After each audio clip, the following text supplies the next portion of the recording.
Hello नमस्ते, जय हिंद आणि Ram Ram. Teaching स्पेशलवर तुम्हा सर्वांचं मनस्वी स्वागत आहे. मी तुमची सहयोगी अर्थातच एस एस पूर्णी या एका नवीन व्हिडिओमध्ये आपलं सर्वांचं स्वागत आहे. तर एनव्हीएस वॅकन्सीज म्हणजेच जे काही विद्यालय आहेत केंद्राचे त्याच्यामध्ये वॅकन्सीज किंवा जागा निघलेल्या आहेत. नवोदय विद्यालय संघटन याच्या वॅकन्सीज आहेत. तुम्ही जर कुठली केंद्राची परीक्षा देण्यासाठी उत्सुक असाल तर आपल्याला चांगली संधी आहे असं म्हणूया आपण. नवीन नेमक्या वॅकन्सीज किती आहेत, त्यानंतर तुम्हाला फीज किती असेल, त्यानंतर त्याच्यासाठी जी काही एलिजिबिलिटी क्रायटेरिया आहे किंवा शिक्षण एज्युकेशन आहे ते काय लागेल, या सगळ्याची इन्फॉर्मेशन या व्हिडिओच्या माध्यमातून आपल्यापर्यंत पोहोचवण्याचा प्रयत्न असेल. तत्पूर्वी तुम्ही जर आपल्या चॅनलवर नवीन असाल तर नक्की चॅनलला सबस्क्राईब करावं, शेअर पण करण्याचा प्रयत्न करा. असेच नवनवीन व्हिडिओ शिक्षक भरतीमधील जी आपली चळवळ चालू आहे त्यासाठीही मी नेहमी प्रयत्नशील असेल. आणि तुम्ही जर कनेक्ट झालात आपल्या चॅनलवर तर नक्कीच तुमची जी काही म्हणणं आहे ते आम्ही पुढे पोहोचवण्याचा नक्कीच प्रयत्न करूया. तर चला, 1600 पोस्ट असतील, जवळपास सगळ्या ज्या पोस्ट आहेत 1600 जागा असतील. त्यामध्ये पीजीटी, त्यानंतर टीजीटी, त्यानंतर प्रिन्सिपलच्या सुद्धा जागा आहेत. म्हणजे या वॅकन्सी ज्या आहेत ते फक्त एका पोस्टसाठी नाही तर पीजीटी, टीजीटी आणि प्रिन्सिपल आहे. तर आपण नेमक्या बघूया की टीजीटी साठी किती पोस्ट आहेत किंवा किती जागा आहेत आणि त्याच्यासाठी जो काही एज्युकेशन बॅकग्राऊंड आहे किंवा तुमचं शिक्षण आहे ते किती लागेल. तर आपण सगळ्यात पहिले बघूया ते म्हणजे नेमकं रजिस्ट्रेशन कधी सुरू होते. तर 2 जुलै पासून जे काही रजिस्ट्रेशन आहे ते सुरू होणार आहे. 2 जुलै ते 22 जुलै 2022 ते 22 जुलै 2022 पर्यंत याची डेट असेल. फीस सुद्धा 2 जुलैलाच काय होईल तर चालू होईल आणि याचं रजिस्ट्रेशन म्हणजे रजिस्ट्रेशन नंतर लगेच फीस भरणं चालू होईल. त्यानंतर याची जी काही एंडिंग आहे फी भरण्याची शेवटची तारीख ती सुद्धा असेल 22 जुलै. ओके, ही गोष्ट समजली तुम्हाला. एक तर उद्या म्हणजे 2 जुलैला याचे रजिस्ट्रेशन चालू होतील. याची ऑफिशियल वेबसाईट आहे, तुम्ही त्याच्यावर जाऊन आज तरी नाही पण उद्या तुम्हाला याचे जे काही रजिस्ट्रेशन आहे ते बघायला मिळेल. त्यानंतर याची जी फीस आहे ती किती आहे काय आहे ते आपण बघूया. ओपन साठी फीस आहे किंवा तुम्ही कास्टमध्ये येत असाल SC किंवा ST त्याच्यासाठी रिझर्वेशन सुद्धा आहे. तर फीस आहे, तुम्ही ओपन होणारी फीसची डेट उद्याची आहे आणि शेवटचा जो डेट आहे ती 22 जुलै आहे. त्यानंतर ही जी परीक्षा आहे ती CBT असणार आहे, म्हणजे कम्प्युटर बेस्ड टेस्ट असणार आहे, ऑनलाईन मोड असणार आहे, म्हणजे ऑनलाईन परीक्षा आहे, ऑफलाईन परीक्षाही नाही आहे. त्यानंतर यामध्ये जे काही जागा आहेत ते नेमका कोणत्या पोस्टच्या किती आहेत ते आपण बघूया. प्रिन्सिपलसाठी जागा असतील बघा, प्रिन्सिपलसाठी जागा आहेत जवळपास किती असतील. तर प्रिन्सिपलसाठी फीस बघू आपण अगोदर. 2000 रुपये फीस आहे. त्यानंतर PGT post graduate teacher, PGT शिक्षकांसाठी जी फीस आहे ती 1800 रुपये असेल. आणि त्यानंतर जी टीजीटी शिक्षक आहेत त्यांची फीस 1500 रुपये किंवा 1500 रुपये एवढी असेल. एवढं आपल्याला माहीत असावं. एज रिलॅक्सेशन जे आहे तर ते पुढे आपल्याला बघायचंच आहे की कोणत्या कास्टसाठी किती रिलॅक्सेशन आहे, फिमेल्ससाठी किंवा स्त्रियांसाठी किती रिझर्वेशन आहे.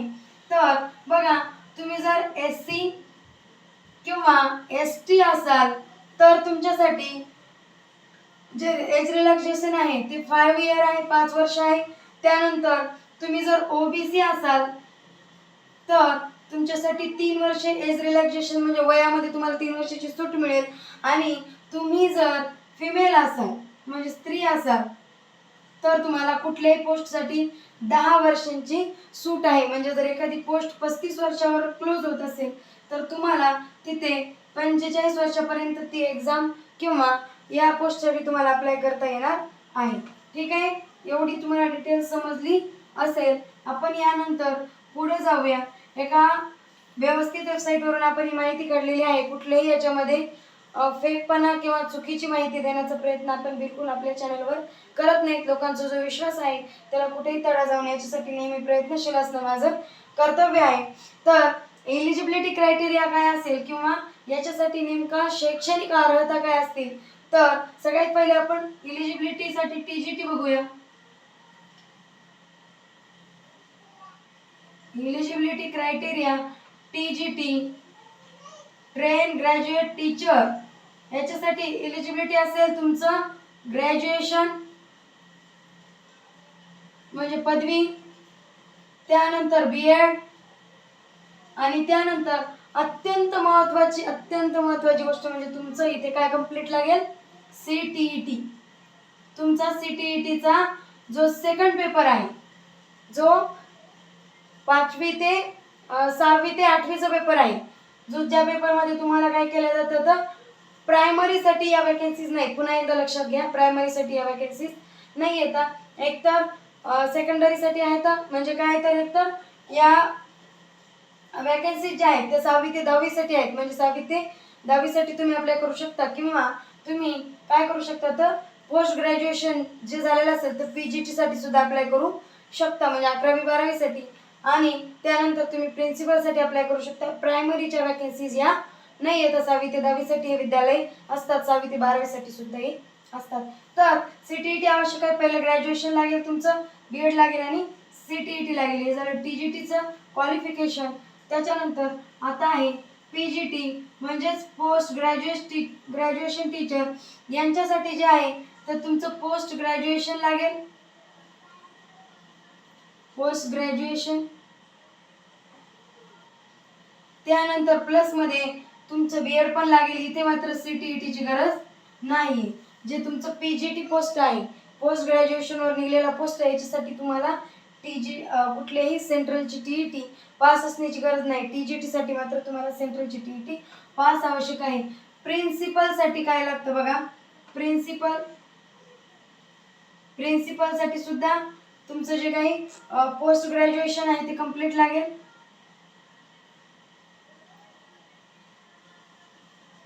आणि BEd लागेल, प्लस मध्ये तुमच्याकडे एक्सपिरियन्स लागेल.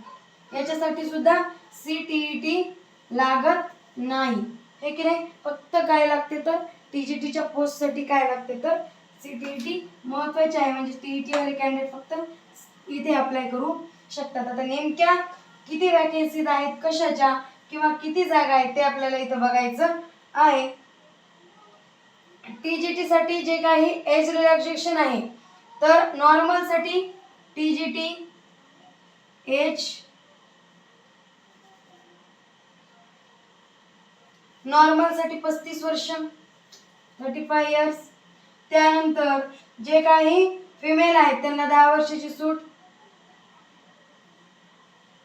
म्हणजे त्यांना 45 वर्ष ओपन असतील तर.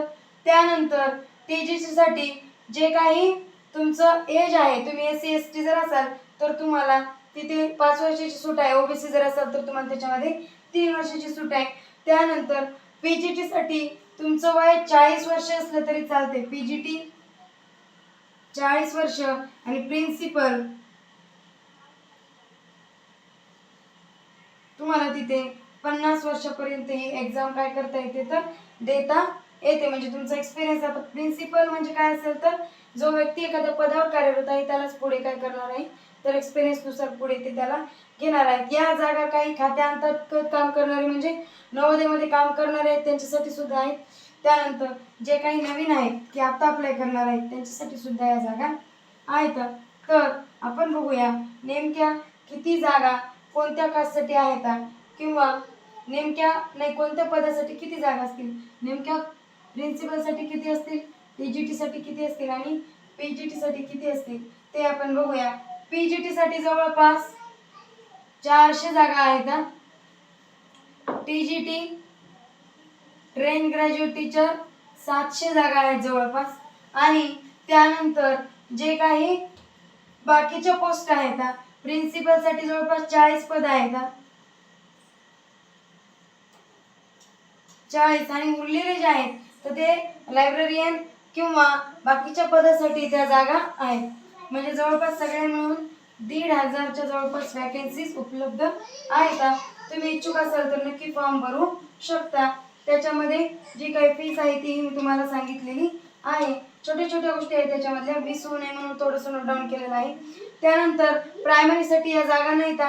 पीजीटी साठी जवळपास 400, टीजीटी साठी जवळपास 683 म्हणजे 700 जागा आहेत. आता आपण बघूया पेपर पॅटर्न काय असेल. महत्वाची गोष्ट म्हणजे पेपर पॅटर्न. हे सगळं समजलं, पण पेपर काय असेल?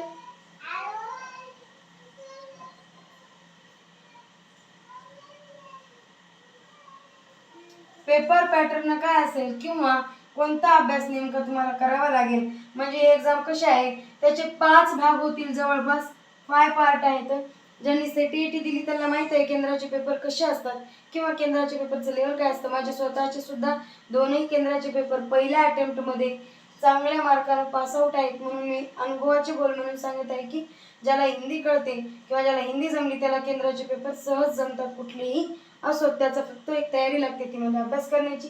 इथं 30 मार्काचा तुम्हाला जो काही टीजीटीचा पेपर आहे तो आपण सगळे बघू. पहिल्यांदा टीजीटी साठी तुम्हाला 5 भाग असतील. याचे कोणते 5 पार्ट आहेत ते बघूया. सगळ्यात पहिला असेल जनरल अवेअरनेस. GA म्हणजे जनरल अवेअरनेस. जे काही सध्या करंट चालू आहे त्याच्यात तुम्हाला जवळपास 10 मार्क असतील. त्यानंतर रिझनिंग आहे. रिझनिंग तर्क क्षमता आहे, त्यालाही 10 मार्क आहेत. त्यानंतर कम्प्युटर नॉलेज आहे म्हणजे ICT, कम्प्युटर बेस्ड टेस्ट आहे आणि कम्प्युटरचं ज्ञान सुद्धा आवश्यक आहे, त्यालाही तिथे 10 मार्क आहेत. त्यानंतर टीचिंग ॲप्टिट्यूड म्हणजे तुमची शिकवण्याची जी काही क्षमता आहे ती कशी असेल, ॲप्टिट्यूड कसा असेल तुमचा, तुम्ही कोणत्या पद्धतीने विद्यार्थ्यांना हँडल कराल, तुम्ही कोणत्या पद्धतीने विद्यार्थ्यांना शिकवण्याचा प्रयत्न कराल, कोणत्या कौशल्यांचा वापर करून विद्यार्थ्यांना मग्न ठेवाल, एखादी परिस्थिती ओढवली तर तुम्ही तिचा कसा सामना कराल. टीचिंग ॲप्टिट्यूड सुद्धा तुम्हाला इथे 10 मार्काला आहे. आणि त्यानंतर जो तुमचा ग्रॅज्युएशनचा सब्जेक्ट आहे, ज्याच्यासाठी समजा तुम्हाला बायोलॉजीला अप्लाय करायचे, 3 वर्षाला बायोलॉजी लागेल. झुलॉजीला अप्लाय करायचंय, ग्रॅज्युएशनच्या 3 वर्षाला झुलॉजी लागेल. तुम्हाला भाषा विषयासाठी अप्लाय करायचंय, 3 विषयाला तुमचं हिंदी लागेल, 3 विषयाला तुमचं इंग्लिश लागेल 3 वर्षाला. अशा पद्धतीने तुम्हाला अप्लाय करताना तिथे या शेवटच्या विषयामध्ये तुम्हाला 80 मार्काचा असेल तुमचं, ते म्हणजे तुमचा जो काही ग्रॅज्युएशनचं सब्जेक्ट नॉलेज आहे, ग्रॅज्युएशनचं सब्जेक्ट नॉलेज, विषय ज्ञान,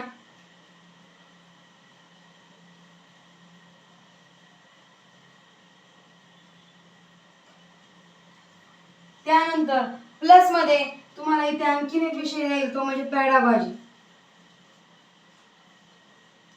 पॅडागॉजी म्हणजे शिक्षणशास्त्र, की तुम्ही शिक्षणशास्त्रामध्ये नेमका.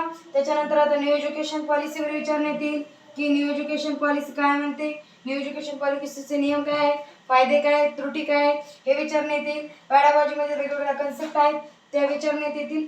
आणि तुम्हाला जे काही तुम्ही सेंट्रलचा TETचा अभ्यास केला त्याच लेवल वेगळा असेल, पण जवळपास पॅडागॉजी तशाच लेवलची विचारण्यात येईल. नक्की आपण पॅडागॉजी तेवढी चांगला शिकवण्याचा आपल्या चॅनलच्या थ्रू प्रयत्न ठेवूया. पॅडागॉजी आणि सगळं मिळून असेल तुमचं टोटल 80 मार्काला. हा जो पेपर आहे तो सगळा पेपर असेल जवळपास किती, 120 मार्काचा पेपर आहे. निगेटिव्ह मार्किंग आहे, निगेटिव्ह मार्किंग आहे 1/4 म्हणजे तुमचे जर 4 प्रश्न चुकले तर तुमचा 1 मार्क तिथला कमी होईल. 1/4 निगेटिव्ह मार्किंग आहे. 120 मार्काचा पेपर आहे. 3 तासाचा वेळ आहे. 3 आवर्स आहेत तुमच्याकडं. 3 आवर्स मध्ये पेपर असेल. कम्प्युटर बेस्ड पेपर आहे. पुन्हा एकदा म्हणते मी, CBT म्हणजे कम्प्युटर बेस्ड पेपर आहे. ऑनलाईन मोड आहे, ऑनलाईन मोड आहे. कम्प्युटर बेस्ड पेपर आहे. 3 तासाचा वेळ आहे. हा झाला ट्रेन ग्रॅज्युएट टीचरचा पेपर जो की 6वी ते 8वी साठी तुमचा घेण्यात येईल. त्यानंतर रिझनिंग 10 मार्काला, याच्यामध्ये जनरल अवेअरनेस 10 मार्काला आहे, ICT कम्प्युटर नॉलेज 10 मार्काला आहे, टीचिंग ॲप्टिट्यूड 10 मार्काला आहे, ग्रॅज्युएशनचा जो सब्जेक्ट आहे तुमचा तो सब्जेक्ट आणि पॅडागॉजी असे मिळून तुम्हाला जास्तीत जास्त 80 मार्क इथे आहेत. 80 90, 100, 110, 120, 120 मार्काचा पेपर आहे. याच्यामध्ये आणखीन एक प्लस पॉईंट आहे. 6 नंबरचा कन्सेप्ट हे 1 2 3 4 5 आणि 6 नंबरचा आणखीन आहे. ते म्हणजे तुम्हाला जी काही कोणती तरी तुम्ही एक भाषा निवडाल. फॉर एक्झाम्पल हिंदी जर निवडली तर हिंदीचं तुम्हाला 30 मार्काचा पेपर पास करायचा आहे फक्त. म्हणजे 40% मार्क घ्यायचे. समजा 30% 30 मार्काच्या 40% जेवढे काही होते, जसे की 100च्या 35%, 100 पैकी तुम्हाला 35 मार्क घ्यावे लागतात, तसे 40 पैकी तुम्हाला जवळपास 12 ते 14 मार्क घ्यावे लागतील. म्हणजे तुमचा हा जो पेपर आहे तो क्लिअर होऊन जाईल. इथे तुम्हाला हा स्कोर या कुठल्याही मार्कमध्ये गणला जाणार नाहीये. पुन्हा लक्षात घ्या, हा फक्त तुम्हाला पासिंगसाठी काय आहे तर स्कोर आहे. हे झालं TGTचं पूर्ण काय जे आहे तर ते सगळी हिस्ट्री झाली की TGT कोण देतं. त्याच्यासाठी लागते CTET, त्याच्यानंतर लागतं ग्रॅज्युएशन आणि BEd. हे लोक TET देऊन TGTचा पेपर देऊ शकतात. दुसरा पेपर आहे तो म्हणजे PGTचा paper. PGT post graduate teacher PGTचा पेपर आहे. त्याला पण जनरल अवेअरनेस आहे 10 मार्काला. लक्षात घ्या, रिझनिंग आहे जवळपास 20 मार्काला आहे. रिझनिंग आणि प्रॉब्लेम सॉल्विंग म्हणजे तुमचं जे काही गणित आहे त्याच्यामध्ये थोडंफार मार्काला विचारलं जाईल. त्याच्यानंतर ICT आहे म्हणजे कम्प्युटर ज्ञान, तेही तुमचं 10 मार्काला आहे. त्यानंतर इथे पण महत्त्वाचं आहे सब्जेक्ट नॉलेज आणि पॅडागॉजी, जे तुमचं ग्रॅज्युएशन आणि पोस्ट ग्रॅज्युएशनला सब्जेक्ट आहे. सब्जेक्ट नॉलेज प्लस तुमचं जे काही पॅडागॉजी आहे हे असेल तुमचं किती मार्काला. जवळजवळ हे सगळं आहे तुमचं 80 मार्काला. आणि इथे पण टीचिंग ॲप्टिट्यूड मात्र आहे. टीचिंग ॲप्टिट्यूड म्हणजे तुम्ही कसे शिकवाल. टीचिंग ॲप्टिट्यूड म्हणजे तुम्ही कसे शिकवाल, विद्यार्थ्यांना कसे हँडल कराल, किंवा तुम्ही कोणते कौशल्य दाखवून तुमचा वर्ग नीट सांभाळाल, तुमचं कार्य नीट कराल, त्याच्यासाठी कुठल्या कौशल्यांचा वापर कराल. अशा पद्धतीचे हे पण असेल तुम्हाला 10 मार्काला. असा मिळून हा पेपर असेल 10, 20, 30, 40, 50 आणि हे 80 मार्क म्हणजे 80, 130 मार्काचा पेपर असेल. किती? 130 मार्क असतील. त्यानंतर याचाही वेळ 3 आवर असेल किंवा तास असेल. त्यानंतर इथेही CBT असेल म्हणजे कम्प्युटर बेस्ड टेस्ट असेल, ऑनलाईन मोड असेल. त्यानंतर इथेही 1/4 निगेटिव्ह मार्किंग आहे. 1/4 निगेटिव्ह मार्किंग म्हणजे 4 प्रश्न चुकले तर 1 मार्क तुमचा पडलेल्या मार्कातून वजा केला जाईल. अशा पद्धतीचा हा झाला PGTचा पेपर. याच्यासाठी लागतं पोस्ट ग्रॅज्युएशन, BEd आणि एवढ्यावर हा पेपर देता येतो. ग्रॅज्युएशन, पोस्ट ग्रॅज्युएशन आणि BEd हा झाला पोस्ट ग्रॅज्युएट टीचरचा पेपर. याच्यासाठी काय लागतं? जनरल अवेअरनेस, रिझनिंग 20 मार्काची, कम्प्युटर ज्ञान, ICT 10 मार्काचं, टीचिंग ॲप्टिट्यूड 10 मार्काचं, सब्जेक्ट नॉलेज जे आहे ते, आणि पॅडागॉजी 80 मार्काची. यातली पॅडागॉजी पूर्णतः मी तुम्हाला जेवढी जमेल म्हणजे सगळीच जवळपास सांगून शिकवून जे काही मदत करता येईल माझ्याकडून ती करण्याचा नक्की प्रयत्न करेल. त्यामुळे या परीक्षेला जर सेंट्रलची TET पास असाल तर नक्की फॉर्म भरा. खूप सुंदर शाळा असतात, रेसिडेन्शियल स्कूल असतात म्हणजे निवासी शाळा असतात. आणि आपल्याला मात्र आपलं राज्य सोडूनही कधी कधी याच्यासाठी जावं लागतं, कारण या शाळा शक्य तेवढ्या आउट ऑफ असतात म्हणजे लांब लांब किंवा खूप कमी प्रमाणात असतात. त्यामुळे त्या दूर दूर असतात म्हणजे एका शहराच्या आणि जवळपास एका राज्यामध्ये आपल्याला कुठल्याही लांबच्या राज्यामध्ये निवड देऊ शकतात. त्यानंतर आपल्याला प्रिन्सिपलसाठी काय लागतं ते बघायचे. प्रिन्सिपल, जर तुम्ही प्रिन्सिपलसाठी अप्लाय करणार असाल तर प्रिन्सिपलसाठी तुम्हाला एक तर रिझनिंग आणि न्यूमेरिकल ॲबिलिटी लागते 10 मार्काची. रिझनिंग प्लस न्यूमेरिकल जी ॲबिलिटी आहे, गणित क्षमता,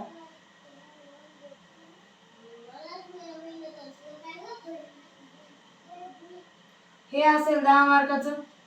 त्यानंतर तुमचं जे काही पुढे जनरल अवेअरनेस आहे ते असेल 20 मार्काचं. GA 20 मार्काचं. त्यानंतर लँग्वेज भाषा ही मात्र तुम्हाला इथे जवळपास 20 मार्काची आहे.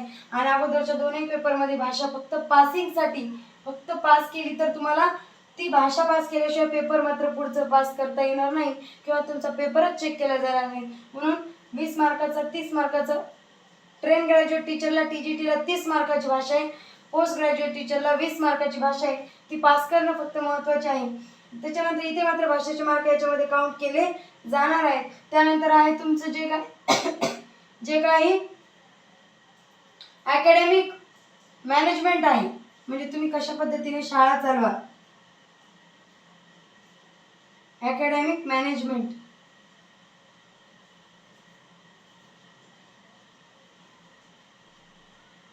ते असेल तुमचं 50 मार्काचं अकॅडमिक मॅनेजमेंट आहे. आणि त्याच्यानंतर जी काही तुमचं ॲडमिनिस्ट्रेशन असेल,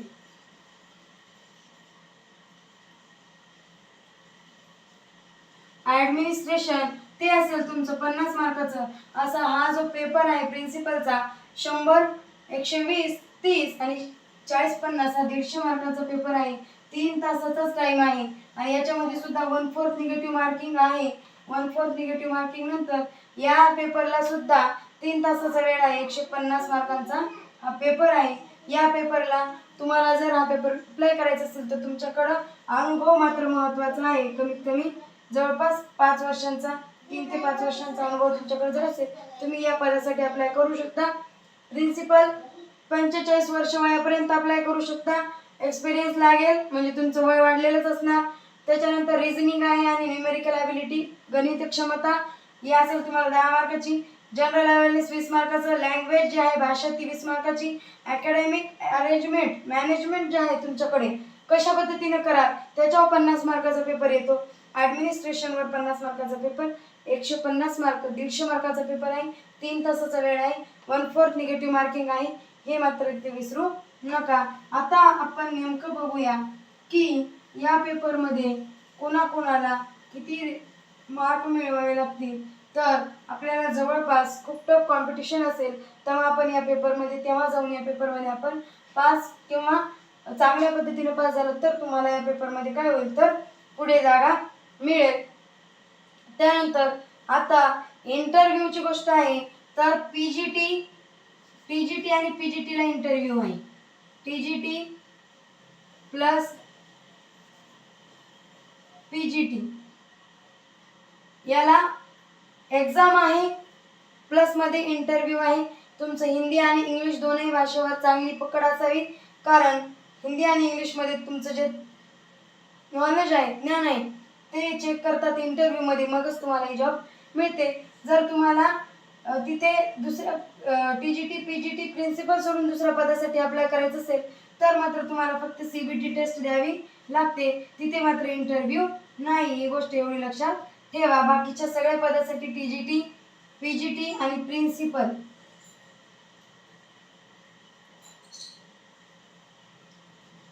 यासाठी काय आवश्यक आहे तर जे काही तुमचा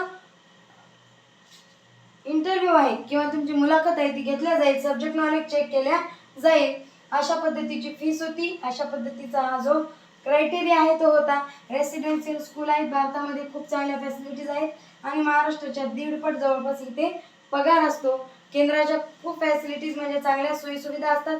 आणि लेडीजसाठी किंवा स्त्रियांसाठी तुमची जर CTET पास असेल तर एवढा चांगला जॉब आहे की तुम्हाला मात्र घराच्या बाहेर जाऊन म्हणजे तुमचं राज्य सोडून कधी कधी हा जॉब मात्र करावा लागेल. कारण जशा KVSच्या वॅकन्सीज असतात तशाच्या नवोदयच्या शाळा सुद्धा अगदी दूर दूर असतात. मात्र शाळा मात्र तेवढ्या शाळा सुंदर अप्रतिम अशा शाळा असतात, फॅसिलिटीज असतात. केंद्राचं पूर्णतः या शाळेवर अत्यंत प्रभावीपणे नियोजन आणि लक्ष असतं. चला तर हा होता एक छोटासा प्रयत्न. अगदी खूप थकलेली असताना सुद्धा मी तुमच्यासाठी हा व्हिडिओ बनवला, का तर तुमच्यापर्यंत हे ज्ञान किंवा ही माहिती पोहोचावी. कारण आपल्याला बऱ्याचशा नोटिफिकेशन असतात त्या खूप मोठ्या मोठ्या असतात आणि त्या वाचायला खूप म्हणजे कठीण होतात किंवा काही गोष्टींचा अर्थ लागत नाही, गोंधळून जातं. त्यामुळे डिटेल्समध्ये माहिती देण्यासाठी मी हा व्हिडिओ बनवला. तुमच्या मित्रमैत्रिणीपर्यंत पोहोचवा. ज्यांना आवश्यक असेल, ज्यांची CTET पास असेल, सेंट्रलची TET पास असणाऱ्यासाठी एक्झाम होती किंवा आहे. त्यानंतर याच्यासाठी तुमच्याकडे कमीत कमी जर तुम्हाला TGT पासून अप्लाय करायचं असेल तरच पोस्ट आहे. प्रायमरी टीचरला म्हणजे DED वाल्यांना इथे वॅकन्सी नाही. पुन्हा एकदा सांगते, DED वाले इथं चालत नाही. इथे फक्त BEd वाले चालतं. म्हणजे BEdच्या वॅकन्सीज आहेत. पोस्ट ग्रॅज्युएशन प्लस BEd चालतं, त्याच्यानंतर ग्रॅज्युएशन प्लस BEd चालतं. हे DED मात्र इथे चालत नाही. DEDला प्रायमरीला इथे वॅकन्सीज नाही आता. त्यामुळे कोणी चुकीची काहीतरी मिसअंडरस्टँडिंग करून घेऊ नका. या अशाच प्रयत्नांसाठी तसेच जे काही आता चालू आहे त्या सगळ्या गोंधळातून आपल्या शिक्षक भरतीला काढण्यासाठी नक्कीच आपण अग्रेसर होऊन प्रयत्न करूया. साथ असू द्या तुमची आणि तुमच्या जे काही मत असतील ते कमेंटमध्ये कळवत जा. कारण म्हणतात ना, जर तोंड दिले तर बोलावं आणि आपल्याला बुद्धी दिली तर विचार करावा. तशा प्रकारे जर तुम्हाला साधनं दिली तर त्याचा वापर करावा. कितीतरी व्हिडिओ असेच बघतात आणि कितीतरी टाइमपासच्या व्हिडिओमध्ये सगळेजण कमेंट करतात, पण जिथं कामासाठी किंवा कामाचं आहे तिथं आम्ही घसा तोडून तोडून म्हणजे घशाला अगदी कोरड पडूस तर सांगतो. या तिथे मात्र कोणाला कमेंट करून आपलं मत व्यक्त करता येत नाही. कारण मला वाटतं महाराष्ट्रात सगळ्या DED BEd TET CTET धारकांकडे नोकरी उपलब्ध आहे. त्यामुळे त्यांना कुठलीही कमेंट करणे किंवा कुठल्याही कमिटीमार्फत संघटित होऊन एकत्रित येणे याची शायद महाराष्ट्रातल्या शिक्षकांना आवश्यकता नाही आहे. किंवा त्यांनी आता ही गोष्ट मान्य केली की आम्हाला नॉन परमनंट किंवा प्रायव्हेट शाळेमध्ये किंवा कायमस्वरूपी विनाअनुदानावरच काम करायचे, हक्काची नोकरी आम्हाला मागायचीच नाही. एकेकाळी की स्वतःच्या हक्कासाठी लढले तर शेतकऱ्यांना न्याय मिळाला, स्वतःच्या हक्कासाठी लढले तर भारतीय लोकांना न्याय मिळाला. मग तुम्हाला शिक्षकांना किंवा तुम्ही या देशाचं भवितव्य घडवणारे आहात, तुम्हाला न्याय मिळणार नाही का? पण तुम्ही असे मरगळ आल्यासारखे जर करायले, हे लोक त्याच्याच मागे आहेत. हे लोक त्याच्याच मागे आहेत. ते खुर्चीतून उठले तर दुसऱ्या खुर्चीत बसतात. आपल्याला त्यांच्या खुर्च्याहून घेणं देणं नसावं. आपल्याला आपल्या 2 पैशाच्या नोकरीवरून आणि आपल्या घराच्या भविष्याहून, आपल्या लेकराबाळाच्या भविष्याहून, आपल्या आईवडिलाच्या आजाराहून, त्यांच्या म्हातारपणाहून आपल्याला घेणं देणं असावं, असं माझं प्रामाणिक मत आहे. बऱ्याच जणांना माझा राग येईल, अगदी त्याची मी हात जोडून माफी मागते अशा लोकांची की ज्यांना इतकं चांगलं काम करणारे सुद्धा चुकीचे वाटतात. त्यांच्यासाठी मी काही करू शकत नाही किंवा आपण त्यांच्यावर बोलणारच नाही. चांगल्या लोकांचं नक्की आपल्या प्रत्येक व्हिडिओमध्ये स्वागत असेल, तुमच्या कमेंटचं स्वागत असेल. नक्की हा व्हिडिओ जास्तीत जास्त शेअर करायचा प्रयत्न करा. आपलं चॅनल जास्तीत जास्त शेअर करा. म्हणजे शिक्षक भरतीच्या सगळ्या चळवळी ज्या काही आहेत त्या चळवळीमध्ये तुम्ही सहभागी व्हा. खारीचा तरी वाटा उचला आणि आपल्याला न्याय मिळावा. नाही तर बिहारसारखी वेळ आपल्या महाराष्ट्रावर येऊ नये आणि आली तर त्याला कारणीभूत आपणच असू. कारण आपण जर, तुम्हाला माहिती आहे, जर पडलं घर तर त्याच्या विटासुद्धा लोक ठेवत नाहीत, त्याची मातीसुद्धा लोक भरून नेतात. तर तुम्ही जर कोसळले तर तुम्हाला कधीच न्याय मिळणार नाही. या कमिटमेंटसोबत इथं थांबू की शिक्षक भरतीसाठी प्रत्येक लढाईमध्ये मी नेहमी तुमच्यासोबत असेल. तुम्ही मात्र यासाठी अग्रेसर असा किंवा आपल्या चॅनलवर सक्रिय राहा. सध्या आपण थांबू. जय हिंद, जय महाराष्ट्र, जय भारत.